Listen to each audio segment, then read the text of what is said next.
It is that time of year. The Game Awards were last week or whenever the heck they were, and now IGN is doing the IGN Awards, which are, it's our end of the year, weeks long celebration of all sorts of things. We do games, we do pop culture. We actually have an award this year, which is the holy F word moment of the year, which I'm very fond of. I'm actually putting together like a big video roundup that covers all of them. But we have the wonderful honor right now of choosing the best PlayStation 5 game of all time that was released in 2023. Maybe do that around the best 2023 PlayStation game of this year. The game of the year on PlayStation. Doesn't have to be PlayStation exclusive, but has to be on PlayStation. Figured we could run down some of the big ones, some of the notable ones, some of our favorites in chronological order, and weigh our options. Does this belong here? Does this have the moxie? Does it have the chops? One question, Max. Does it have to be on PlayStation?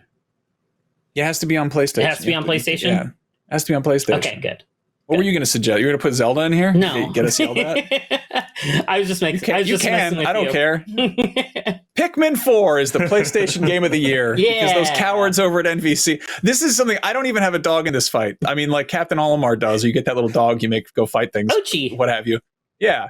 I played the demo of Pikmin and I thought it was cute, and then I love that there's just this outrage among like a handful of people. Like, it's one of the best Nintendo games of the year. How dare you give this to Mario? Mario's gotten his awards. Miyamoto would have voted for Pikmin. Anyway, PlayStation. Sorry, Resident Evil 4 is the first one on our list. Sorry, Dead Space folks. RE4 the remake. How do we feel about this, Jada? You beat this game's ass. It was okay. It was all right. It was a fine game. No, I love Resident Evil 4 Remake. It's fantastic. It's one of my top-rated games of the year. I think, for me, it's a solid 9 on the IGN scale. We gave it a 10. I think it's a 9.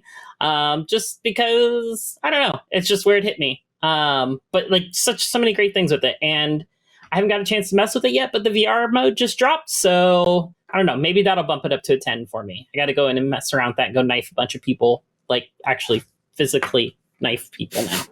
Horrible. Yeah, it sounds like a good time to me. Yeah, I loved it. You know what? I'm gonna be honest. I was a little bit one of the why does this need to be remade people? Like the original is flawless as I remember it. Like it'll look nicer, but like what can they really do? But I've eaten my words since then. It turns out Resident Evil 4 Remake is the better version of an already good game. So that makes it even better than a masterpiece, somehow. Math. Yeah, we gave this a 9 at launch, and then since then they've made the Adventures of Ada or what have you, and then the VR mode, which kind of just keeps packing in fun stuff there, and then Mercenaries, which has a bunch of... I really thought that, especially after the remake of 3... that there was going to be some stuff cut, and there was, but then they put it back in other places, and it's so cool that they did all of that. So they cut the giant robot Salazar. That's not coming back. That's like E3. That's gone forever. It was like his lighthouse. He went in there and he broke parts of it. Yeah. It was too silly, even for that game where you can throw a golden egg at that little boy. This is actually one of the games we gave a 10 to this year. It's one of the bunch of 10s that we gave out this year. We gave it a lot of 10s this year. We actually did it. We actually did not give a lot of 10s. A bunch, but like I feel like more than we've given it in previous years. You would be surprised. I actually know the number of 10s we gave out this year. Was it 10? It was not 10. That should be the rule. We should only be able to give out 7 7s and 10 10s, and etc. That would highly limit our reviews. We only review a handful of games a year, and business plummets. Moving on. Oh, sorry. Oh, I was going to say what were you going to say? I was going to say I was doing the look back and look forward stuff for the feature side, and in terms of just the 10s that we've given out, it's 4 10s and a DLC. And a partridge in a pear tree. Okay. And then we just gave out our first one in over a decade to the day before, but we don't really need to talk about that because that game has been scrubbed from existence. Because it's the day afterwards. So it's not on PlayStation. Boo. Star Wars Jedi Survivor. This was a big one. I remember just really, I fell in love with this game, and admittedly, it's kind of faded from my affections because of all the other crazy stuff that's come out since, but it still like struck such a special note as somebody who grew up with Star Wars games and it has these, you know, little nods to stuff like Shadows of the Empire, and it's just got so much Jedi Knight DNA, like the game, not the cons, obviously both midichlorians and whatnot. I love this, and it sucks that once again it got stuck with like a ton of technical issues at launch. And yeah, I know I for whatever reason, I guess I had the forces with me or whatever, and I don't run into them. There was some jankiness here and there, but it was ultimately like a pretty smooth experience, and I loved it. I had a wonderful time. Yeah, so. I think this one award wise, I think this one suffered from the recency bias of other things. Not to say that other games that came out later weren't better than Jedi Survivor, but like this one obviously wasn't nominated for a whole bunch of things in a lot of categories at various trade shows and award shows or whatever, because it came out so early in the year. But I freaking love this game as well. And like Max, I didn't have a bunch of performance issues. I think the only areas I really had performance was with running water. So if anytime I was near like a river or a waterfall, I'd have performance issues, but that was it for me. So I consider myself very lucky because I know some people had a lot of issues with that one, and that kind of, I think, tainted a lot of opinions on this one moving forward because it did have a little bit of a rocky launch, and they've worked on it. I've been watching my partner, he's been playing it, and he hasn't really run into much that I've seen when I watch, so might be a better situation now. If you haven't jumped into it, definitely worth jumping into. Mm-hmm. No, this was a victim of the first one came out too late. Like it missed a bunch of Game of the Year stuff because it was too late. And I feel like this one came out before a lot of stuff. I mean, it came out just right before Zelda. And I think everyone just completely, backburnered it or just forgot about it entirely. Or again, it had like a rough launch, and then a bunch of really solid games came out that monopolized people's time. And yeah, still, I think it belongs on the list. I agree. Next up, Street Fighter VI. Jada, I feel like you're probably the expert here about that. Yeah, Street Fighter VI is fantastic. Like, I think it's probably their best modern entry for Street Fighter, right past 4. Like, Ultra Street Fighter 4 was really good, but this one really just took it up a level. The drive system is fantastic. I think it's relatively easy to kind of get in and learn. They made it very approachable with the multiple button configurations, which makes it a little bit more accessible to some players. And just they added a new single player campaign, which is a solid foundation. It's not great, but it's a very good foundation for hopefully what they're going to improve over time. And then they let us create those monstrosities with our character creator. Capcom just let us have fun with Street Fighter VI, and that is probably my favorite thing about it, is that they're just kind of embracing us having fun with it. And they've been doing cool crossovers all year. They had the Ninja Turtle crossover, and then we have a Spy Family one that's coming early next year. And there's a bunch of other ones I know I'm forgetting, but some of the microtransaction stuff has been a little bit of a miss, but hasn't been as bad as some of the other fighting games that and their microtransactions, or just games in general with microtransactions. We should do a DLC crossover draft where we try to guess which games as a service are going to cross over with which other beloved IP. I do love that I think it was like the week after we had that talk about where Peter Griffin was going to show up in Fortnite or Call of Duty, and then he showed up in Fortnite like the next like a week and a half later. Like, just were we oh god, we were talking about that with Seth, huh? Yeah, and we were like, are we going to get like realistic or like animated Family Guy in Call of Duty, or just full on animated in Fortnite? And he went to Fortnite, and he's even got like his like down animation is like holding his knee or whatnot, which is just hilarious. So that's a good call. Yeah, usually the podcast curse is talking about somebody and then they die shortly thereafter, but it's nice to know that we can also manifest Peter Griffin in Fortnite. I approve of that. Next up, Final Fantasy XVI, one of the few dedicated PS5 exclusives on this list.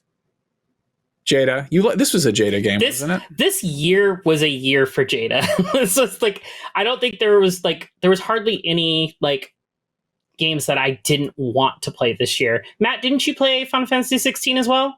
I did, yeah. This is the first Final Fantasy XVI game, or single player Final Fantasy game, that I picked up at launch, because this is made by the team behind the only Final Fantasy game that I played, 14. Wait. So you are you love 14, but this is your first single player? Yeah. Wow. Okay. I know that's kind of crazy, right? 14 is my first Final Fantasy game that I've beaten in terms of the fact that I am like right up there. Like I'm up to date in terms of the latest like stuff. So I guess, insofar as you can complete an MMORPG. Yeah, as much as you could beat an MMO, you're there. Yeah. Did this meet your expectations? Yeah, I mean, it was really funny, actually. You play this and you're kind of just like, you see that 14 DNA all over the place, and you're sort of just like, man, if people like this game, they should play 14, because they would love it, because it's very much, you can tell that there are a bunch of fantasy nerds over there. Like, they don't bother with the sci-fi steampunk stuff as much. But yeah, it was really good. I really liked it. I thought it would lean maybe a little too hard on its Game of Thrones inspirations for me story wise, but as far as like the combat goes and the presentation goes and just the way it looks, like I loved everything else about it. Yeah. I wish this hooked me, but I like when they have the raver pants and the diesel punk and the, Well, luckily there's a FF7 remake part 4 coming out in 2 months. Segues, baby. Speaking of segues, Baldur's Gate 3 doesn't have any, but that was a transition if there ever was one. Baldur's Gate 3 is just. Can we just say it quietly? You're just rolling with it. The real there it is. The real MVP. Do I want to say? I was going to say the real MVP for PlayStation is the Xbox Series S, in that it has caused a bunch of Xbox games to get kind of delayed. Baldur's Gate being one of them. This would have been like a big old, cross-platform launch probably, but it wound up being an interesting, weirdly sort of staggered approach where, it was on early access on PC 3 years ago, and then this year we got it on PS5. It was about a month after it hit PC formally. Yep. And it just hit Xbox this week, which I'm so happy for everybody over there that they get to play that. I'm curious how the little Series S can handle it, but the PS5 definitely can handle it, and something that I feel like this really benefits from, specifically on a console, is the co-op is amazing. When I think incredibly dense story-based RPGs, that is about as far flung from, a couch co-op game as you can get, and somehow this is exactly that. Yeah, that's D&D. Yeah, it's one of those things where, like, growing up, I was always looking for, I loved RPGs growing up, always looking for some type of RPG I could play with my siblings, because there was 3 of us, and, most of the time it was one console or one TV that was accessible with those consoles at the time. So always trying to find these multiplayer experiences. Like, this is something we would have freaking loved growing up. And so I'm like super ecstatic that, the younger generations don't have to deal with the struggle we had. Like, there was like the Tales games that we could play multiplayer. There was the Phantasy Star online and stuff like that we played. But like, this is like just a whole nother level. And like, being a huge D&D nerd myself, like I've been running a campaign for 2.5 years now, about to wrap it up, fingers crossed. It's crazy, the attention to detail and how Larian, cherry picked what they're going to put in that works and what doesn't work. Things from like keeping the level cap at 12, which sounds like a really low level cap in an RPG, but in D&D the max cap is normally 20. So, 12 is a pretty good concession. Plus, once you start getting past level 12 and getting higher level spells, it just starts to break the game. And I don't know how Larian would have developed for some of those things. Hopefully they are planning on it and working on it in the form of, some type of DLC. I would love to see some other player races like the Tabaxi, which are cat people. Love to be able to play as like a goblin, or what other races? They got pretty deep bench to pull from in terms of. Yeah. Matt, Baldur's Gate thoughts? Very, very good. That's exactly like that ogre they were saying. Yeah. He'd say very, very good. It's I think the one thing about Baldur's Gate 3 is I am so glad that I played an actual like tabletop version of D&D at least once in my life, because otherwise I would have been very, very lost jumping into this one. Like, it's not I mean, like it's for all of its like streamlining and all of its sort of ease of access and its popularity, meaning that people have no problem getting into the game, obviously. But like there are things about it where I was like, okay, I'm glad that I've played D&D once, so that I don't really have to like wrap my brain around this or that concept that is from the tabletop RPG. You know? I'm definitely curious about people who had it the other way, where this, you know, I mean, like you, this was their, or not like you, this is their first, if this is their first experience with D&D and they hadn't played it on paper, if they jumped into playing it on paper, how much easier it was to figure out because they played it, you know, as, I mean, it's a D&D simulator. Like it's so like down to rolling the dice. Like that's the thing that could happen under the hood, but it doesn't, which, yeah, I love this. I love this game so much. It's also just, I don't know, it's a kind of a weird little underdog story. Like Larian was, you know, an established developer and they've earned their flowers and all that, but they weren't on a lot of people's radar. And also, you know, D&D is this sort of, infamously dorky thing. And it has slowly become so mainstream in the best ways that it's just like, it's not, who cares? If you're into D&D, that's fine. Like, I think Stranger Things did a little bit of heavy lifting there in terms of, you know, endearing it to the mainstream. And then we got like a phenomenal movie, and now it's game of the year for a lot of people. And and then it is what you make it, you know? Critical Role, Vox Machina, there's tons of stuff that's just been kind of, it's all over the place now, and I'm so happy it is. Like even with the movie that came out, the D&D movie, I think the big sort of like seismic shift was realizing that what people take away from their D&D experiences isn't the fact that, you know, they have an elf or whatever who can shoot an arrow or whatever at a dragon. Like the thing that they take away from it is, you know, rolling a 19 when they're like, I would like to trick the dragon into thinking I'm its mom, you know, successfully doing that. And that's like the fun stuff of D&D that finally people are like, that's the stuff we should highlight. That's the stuff that we should show in our games and in our movies. And they have. So I don't know. I like the idea of me rolling a 19 and being able to throw people off cliffs. So that's a lot of fun for me. But I agree. Yes, the storytelling elements are where it's at when it comes to D&T. It's really just a vehicle for great storytelling. And Larian did a phenomenal job with Baldur's Gate 3. So kudos to all the, you know, the voice actors, the actors that worked on it, all the writers that wrote the stories, like just kudos to everybody on that team. Definitely. Now, moving on, I think a game that was near and dear to a lot of people's hearts, which is considerably different tonally from Baldur's Gate 3 in terms of how you play it and how you experience it. SpiderMan 2. Sorry, Marvel's Spider-Man 2. To avoid any confusion that this is a different Spider-Man. I love that we have to, MSM2, as they call it. Yeah, this was fun. I think this would have stuck with me a lot more had we not already been to this city twice in phenomenal games. Yeah, no, I agree. Like I loved my time with Spider-Man 2. And they did so much new with it, but it still felt like they played it safe. If that makes any sense at all. It's kind of weird. They did really great storytelling between Miles and Peter and involving more characters like Haley and MJ, even deeper into the storylines. And, you know, we got some great teases at some other characters that live in the world. So it'll be a matter of seeing what the post kind of DLC, like we're still waiting on New Game Plus. We're still waiting on Mission Replay. It's one of those things where I want to jump back into it, but I'm waiting for a good enough reason. And yeah, so like I thoroughly enjoyed my time with Spider-Man 2. Very solid, you know, third outing for Insomniac with this franchise. Matt, any strong thoughts either way?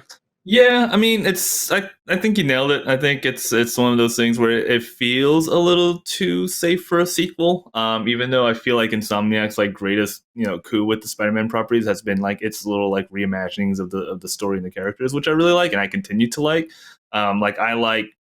It's weird to say, but I feel like if I ever had a chance to like imagine up a Spider-Man story, like the way these characters are portrayed is sort of how I envision them in my head, which has really been really cool. But in terms of like actual like gameplay and stuff like that, like the bigger map size is cool, but it definitely sort of feels like I've done this before. You know?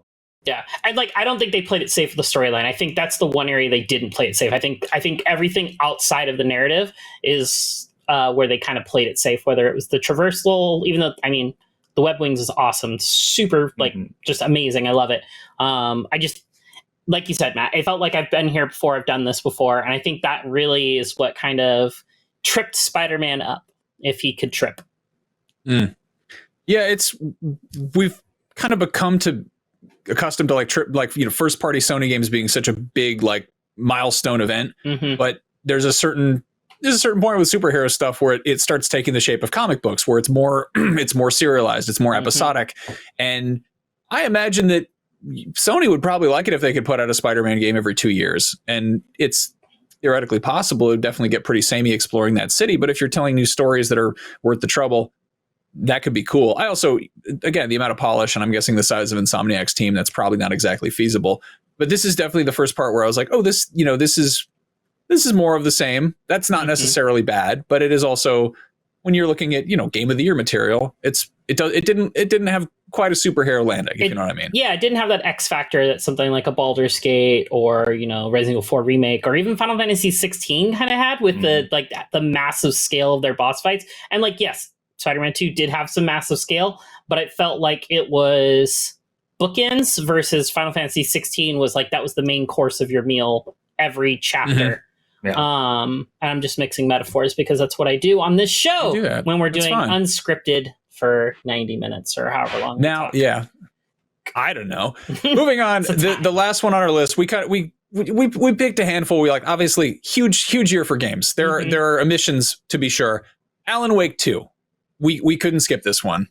I couldn't put this game down. Yeah. This game is so good. This one was probably the closest thing to dethroning Baldur's Gate 3 for my personal favorites of the year. Just the mixed medium storytelling, the use of FMV inside with actors, and the fact that they dubbed voices over the real life actors with the voice actor for Alan Wake. Just ridiculous. So good. I love this game. Genuinely scary too. I think that's sort of my main thing is Remedy games have been creepy and atmospheric, I would rather say, but they were this is our first survival horror game, and I was all right, well, let's show me what you got, and they were we will. And so one really good, absolutely. I think like you, I would say this would be my runner up if I had to rank them 1, 2, and 3. This would be number 2. I still need to finish this game, which is I'll get around to it. I appreciate it so much, though. It's the thing about this, unlike I think everything else on this list, is it doesn't look like something we've seen before. I mean, it's got plenty of David Lynch DNA. It's got a little bit of True Detective in there.